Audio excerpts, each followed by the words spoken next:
السلام علیکم دوستو۔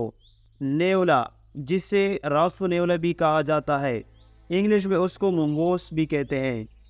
دوستو، نیولا ایک پتلا سا جانور ہے۔ اس سے چوہوں سے بہت دشمنی ہوتی ہے اور ان کے میلوں میں گھس کر ان کو نکال لیتا ہے۔ مگرمچھ سے بھی اس کی دشمنی ہے۔ مگرمچھ عموماً اپنا منہ کھولے رکھتا ہے۔ نیولا اس کے منہ میں گھس کر اس کے پیٹ میں پہنچ جاتا ہے اور اس کی آنتیں کاٹ دیتا ہے اور پھر باہر نکل آتا ہے۔ سانپ سے بھی اس کی عداوت مشہور ہے، چنانچہ یہ سانپ کو دیکھتے ہی اس کو ہلاک کر دیتا ہے۔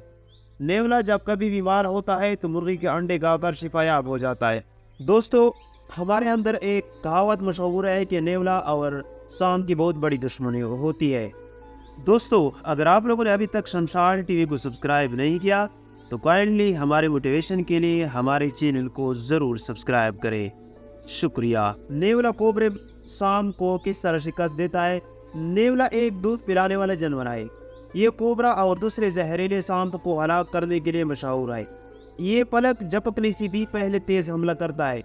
کوبرے کو کس وقت اور کہاں سے منہ میں دبوچنا ہے، یہ بات نیولا خوب اچھی طرح جانتا ہے۔ ایک مرتبہ جب نیولا کوبرے کو پکڑ لیتا ہے تو پھر اسے کسی قیمت پر نہیں چھوڑتا، وہ کوبرا اس سے کتنی ہی سختی سے اپنے بل پہ کس لیں۔ دوستو، لکھا ہے کہ سانپ کے کان نہیں ہوتے، پھر یہ کیسے سنتا ہے؟ دوستو، سانپ کے کان ہوتے ہیں، کیونکہ سانپ کے کان ایسے نہیں ہوتے جنہیں آپ دیکھ سکیں۔ ان کے کانوں کی سوراخ بھی نہیں ہوتے، اس لیے سانپ کو دیکھ کر یہ معلوم نہیں ہو سکتا کہ ان کے کان موجود ہیں یا نہیں۔ سانپوں میں کان ان کے سر کے اندر ہوتے ہیں۔ یہ نچلے جبڑے کے قریب واقع ہوتا ہے۔ سب سے بڑا زہریلا سانپ کون سا ہے؟ آئیے بتاتے ہیں۔ دنیا کا سب سے بڑا زہریلا سانپ کنگ کوبرا ہے، جو جنوبی مشرقی ایشیا میں پایا جاتا ہے۔ چونکہ یہ بہت بڑا ہوتا ہے، اس لیے اس میں زہر بھی زیادہ ہوتے ہیں۔ اس کا زہر بہت تیز ہوتا ہے اور اس کے کاٹنے سے ہاتھی بھی مر جاتا ہے۔ دوستو، کہتے ہیں کہ ایک نیولا چوہے کا شکار کرنے کے لیے اس کے پیچھے دوڑا۔ چوہا اپنی جان بچانے کی خاطر ایک درخت پر چڑھ گیا، مگر نیولا بھی برابر اس کا پیچھا کرتا رہا، یہاں تک کہ چوہا درخت کے ایک اونچی شاخ پر چڑھ گیا، اور جب اس کو بھاگنے کا کوئی راستہ نہ ملا تو شاخ کا پتا منہ میں دبا کر لٹک گیا۔ نیولا نے جب چوہے کی چالاکی دیکھی تو اس نے اپنی مادہ کو پکارا۔ چنانچہ جب اس کی مادہ کی آواز سن کر آئی اور درخت کے نیچے پہنچ گئی تو نیولا نے اس شاخ کو جس پر چوہا لٹکا ہوا تھا، شاخ کٹنے سے چوہا نیچے گرا تو گرتے ہی اس کو نیولا کی مادہ نے شکار کر لیا۔ عبداللطیف بغدادی کہتے ہیں، اس حیوان کا نام دلک بھی ہے۔ اس کا رنگ اور بال علاقے کے اعتبار سے مختلف ہوتا ہے۔ دوستو، نیولا طبعاً چور ہوتا ہے، چنانچہ جب اس کا سونا چاندی کی کوئی چیز ملتی ہے تو اس کو اٹھا کر اپنے بل میں لے جاتا ہے۔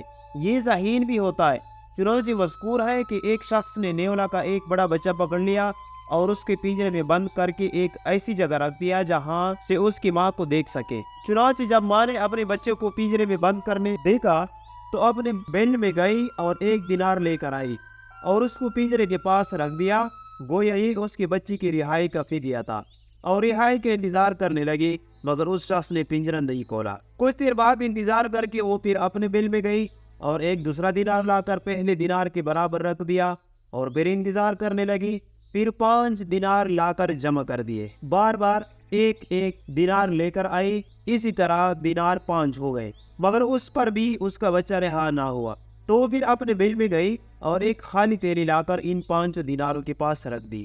گویا بتانا یہ مقصود تھا، اس کا یہ مقصد تھا تیلی لانے میں کہ اب اس کے پاس کوئی دینار نہیں بچا ہے۔ کچھ دیر انتظار کرتی رہی، مگر جب شکاری نے پنجرہ نہیں کھولا تو دیناروں کی طرف لپکی، جس پر شکاری نے تیزی سے جا کر دیناروں پر قبضہ کر لیا اور پنجرہ کھول دیا اور اس کے بچے کو رہا کر دیا۔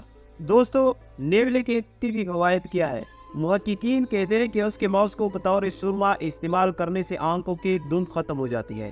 اس کا دماغ خشک کر کے سرکہ کے ساتھ پینے سے مرگی کا فائدہ ہوتا ہے، مطلب مرگی کا جو مریض ہوتا ہے اس کو فائدہ دیتا ہے، اور جوڑوں کے درد میں اس کے گوشت کی مالش مفید ہوتی ہے۔ دانتوں پر اس کی جرپی ملنے سے فوراً دانت صاف ہو جاتے ہیں۔ دوستو، حدیث شریف میں ذکر آیا ہے کہ ابو داؤد اور ابن ماجہ نے حضرت زبا بنت زبیر رضی اللہ تعالیٰ عنہما سے روایت ذکر فرمائی ہے کہ وہ فرماتی ہے کہ حضرت مقداد بن اسود رضی اللہ تعالیٰ عنہ کسی ضرورت کی وجہ سے مقام بقیع یعنی خبخبا جو مدینہ منورہ کے قریب ایک مقام ہے تشریف لے جا رہے تھے کہ ان کا گزر ایک ویرانہ سے ہوا، تو وہاں انہوں نے دیکھا کہ ایک جزرت یعنی چوہا سوراخ کے ایک دینار نکال رہا ہے، یہاں تک کہ اس نے 17 دینار نکالے۔ پھر اس چوہے نے سوراخ میں ایک سبز رنگ کے کپڑے کا کنارہ نکالا۔ حضرت زبا بنت زبیر رضی اللہ تعالیٰ عنہ فرماتے ہیں کہ حضرت مقداد ان دینار کو لے کر بارگاہ رسالت میں پہنچ گئے اور آپ صلی اللہ علیہ وسلم سے تمام کی بیان فرما کر عرض کیا کہ یا رسول اللہ، میں ان کو آپ کی خدمت مبارک میں بطور ہدیہ پیش کرتا ہوں۔ جناب نبی کریم صلی اللہ علیہ وسلم نے مقداد سے دریافت فرمایا کہ تم نے سوراخ سے اپنے ہاتھ سے تو نہیں نکالے؟ حضرت مقداد نے فرمایا کہ اس ذات کی قسم جس نے آپ کو نبی برحق بنا کر بھیجا ہے، میں نے اپنے ہاتھ سے نہیں نکالے۔ اس کے بعد آقا نامدار صلی اللہ علیہ وسلم نے حضرت مقداد سے فرمایا کہ ان کو آپ ہی استعمال کریں، اللہ تعالیٰ اس میں برکت عطا فرمائیں گے۔ ایک روایت میں آپ صلی اللہ علیہ وسلم سے یہ کلمات ہیں کہ آپ صلی اللہ علیہ وسلم نے مقداد سے فرمایا کہ یہ رزق ہے جس کو اللہ تعالیٰ نے تمہارے لیے بھیجا ہے، مطلب یہ کہ یہ اللہ تعالیٰ نے آپ کے لیے ایک غیبی امداد بھیجا ہے جس کا وسیلہ ایک چوہا بنایا گیا۔ دوستو، اللہ تعالیٰ ہمیں ایک مکمل اور کامل ایمان والے مسلمان بنائے۔ یہ تھی نیولا کی چند معلومات۔ آج تک کے لیے اتنا ہی، ملتے ہیں ایک اچھی اور خوبصورت ویڈیو کے ساتھ۔ اللہ حافظ۔